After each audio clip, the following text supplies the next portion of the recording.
культурное наследие народов Арктики в регионе северных территорий возник не случайно, поскольку у нас здесь долгие годы, конечно, работают очень интересные, я, к сожалению, не смогла сегодня пригласить, ювелирные фирмы, очень много таких предприятий, которые работают на презентацию культурного наследия. Вот. И такой разговор должен был обязательно состояться, поскольку появились и проблемы, и есть какие-то действительно новые пути решения, как сегодня нам развивать это культурное наследие. Когда мне сказали, что это будет конференция по фольклору ализатскому, и что вы хотели там сообщить, вы хотели сказать, я сказал, я не фольклорист, я лингвист, но одну мысль я хотел бы. Это, наверное, натолкнуло меня, мне сказали, в прошлом году поставили украинскую сказку «Столица Антеней» и писец «Пелем-пелем». Я говорю, что такое «Пелем-пелем»? А его не знает, никто не знает. Ну, это уже, это добавление вот этого, и писец «Пелем-пелем» меня как-то удивило, как меня волновал, что ли, я взбунтовался. Эту сказку я когда мне было 4 года, это, знаете, в 42-м году, наверное, слышал от отца. Здравствуйте. Тема моего выступления посвящена русским стражевым Арктики и проблемам, связанным с их идентичностью. Ну, здесь нужно сказать, что это очень большое поле для исследования. Это очень сложная многогранная проблема, и в какой-то мере вот, русские сторожилы, с одной стороны, это очень уникальное явление для культуры, для антропологии, для этнографии, с другой стороны, здесь не так много уникального, и есть какие-то типичные характерные черты, которые мы встречаем в совершенно разных уголках мира. Это относится и к Мексике, например, там мы встречаем тоже метисные культуры, и к Бразилии, и к Мадагаскару, и к США, и к Канаде. То есть, по сути, везде, где происходило такое столкновение, скажем так, цивилизаций, начиная с 16-17 века, мы наблюдаем появление метисных сообществ. Михаил Борисович, у меня вот такой вопрос, да?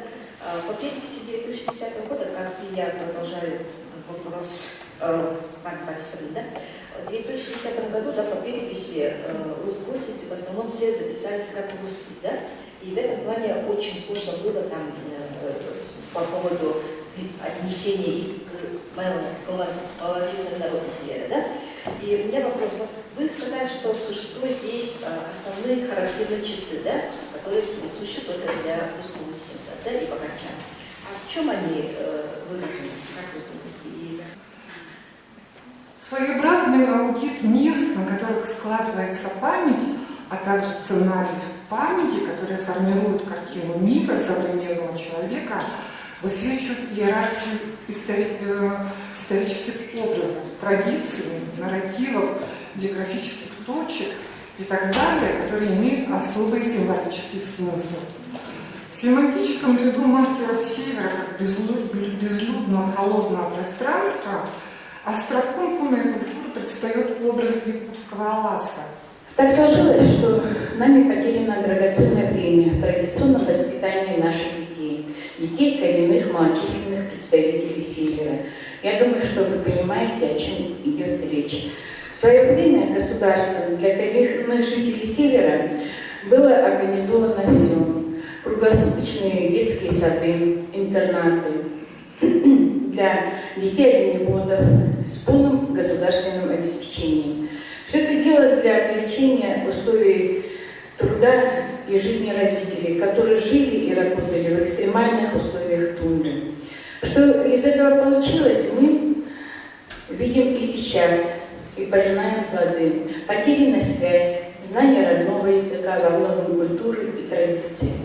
На фоне перестройки и перехода от и к чему-то, и всей картины сегодня оленеводческие совхозы пришли в упадок.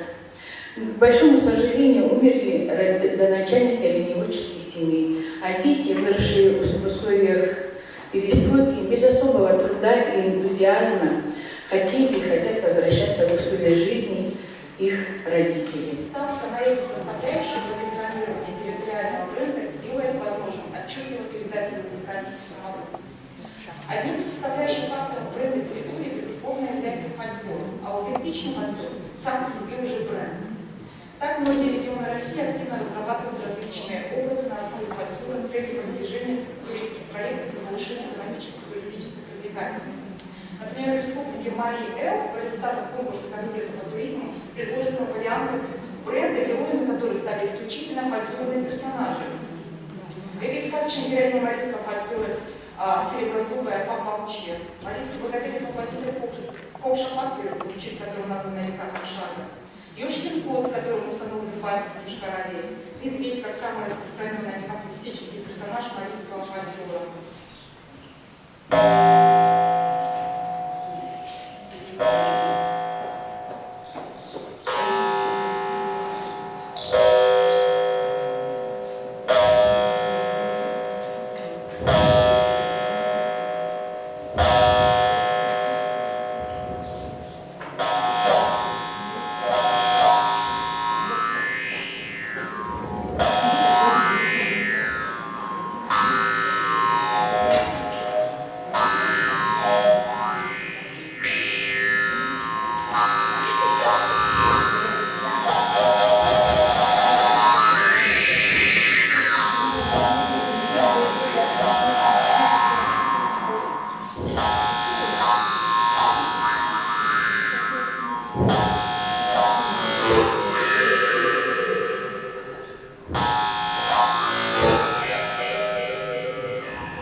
География докладчиков достаточно широкая.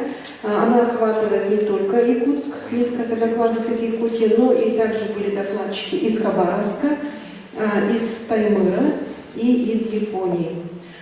Тематика докладов также затрагивала различные вопросы и в области музыкальной культуры, и также в области хореографического, традиционного хореографического искусства полинезианских народов. Были озвучены следующие предложения, дополняя, скорее всего, Татьяну Аргентину, да, тоже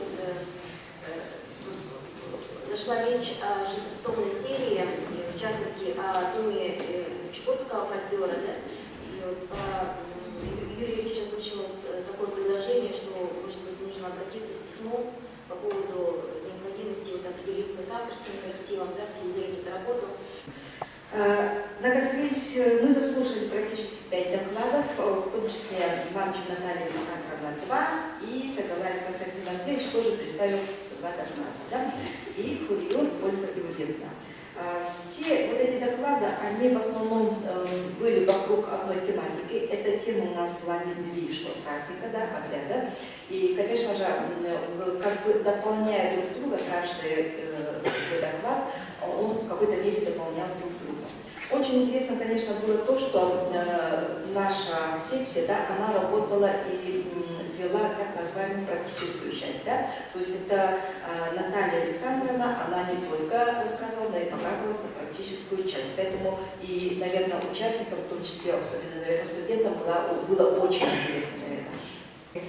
В рамках нашей конференции, которая проходила у нас 4 дня, было заслушано 57 очных докладов и сообщений, было представлено 23 заочных стендовых доклада. Культурная программа включала у нас 4 мероприятия. Необходимое дело, потому что в каждом из регионов состояние палеозиатской культуры, вы знаете, не такое уж хорошее, да, вот, и поэтому нужно все силы отдавать на то, чтобы поднимать ее, участвовать во всех процессах, чтобы все позитивно, в позитивную сторону изменялось. И каждый из вас этому служит. Большое вам спасибо подвижникам культуры палеозиатских народов. Каждый на своем уровне. Молодцы. Спасибо. Завершаем.